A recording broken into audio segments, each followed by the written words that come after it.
Hello, in this lesson I'm going to talk about Laplace transforms. Laplace transform, this concept, it's used a lot and it's very useful for engineers, especially control engineers and electrical engineers. It is not only used to solve differential equation, but also to transform one function from one domain to another. This is the equation of Laplace.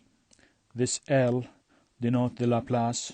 So Laplace of a function of t, Laplace a function of t is equal to, and that's what you apply to get the function of s. That is the end result. So fs here is already transformed.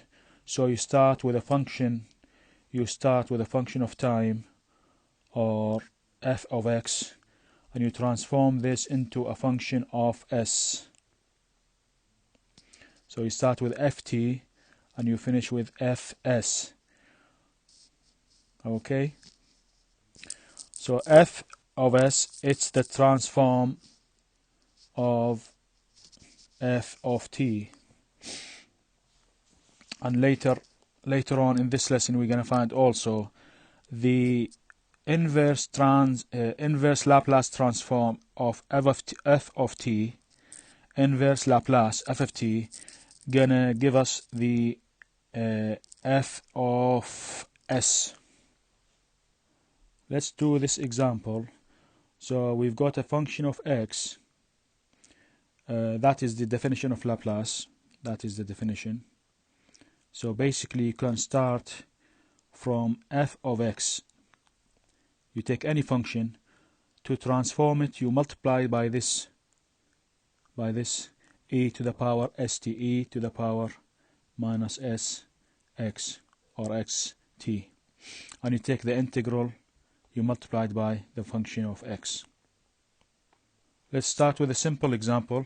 In this case we have a function of x equal to 2. What is the Laplace transform? Okay, so the way to do it is, that is the Laplace transform of 2.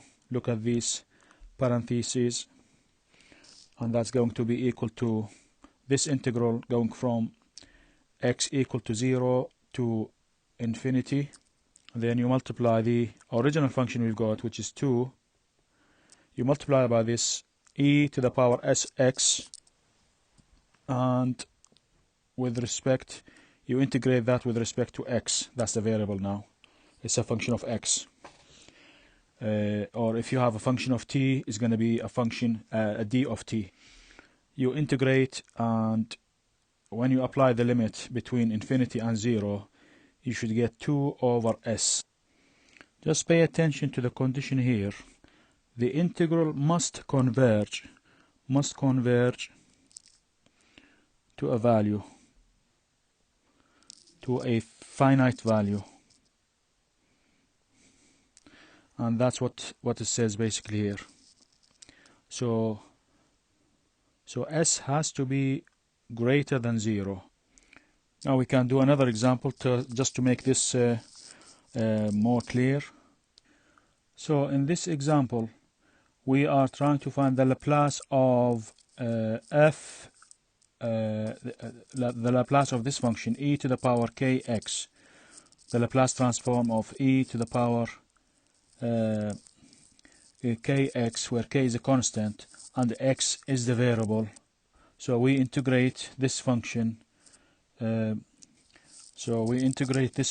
original function, which is e to the minus kx, we multiply it by e to the minus sx, and we integrate with respect to dx. The boundary condition going from 0 to infinity, and we're gonna finish up with this term here, 1 over s plus k. Now, following the same procedure, we can get a whole set of Laplace for a variety of functions, and these usually available in tables, so you don't have to actually derive each function as you go on. you just use the tables available for different functions to give you different Laplace transforms. And this is an example of such table. On the left here you can see the function of x. Number 1 is the transform of 1, and that will give you the Laplace transform, which is 1 over s. Not very clear, but you can see it. And this is done in the same way we've done it, and this is one of the function we've done just now, e to the power of some kind of power kx, and that gives you the Laplace transform on the right here. That is a clearer example. This is given in on your bright space. You can see this table. It doesn't include all the functions, but these are some functions that you can use in the next examples. Now have a look at these two examples and see that you can find the Laplace transforms for these two functions. We will go through this later on another video.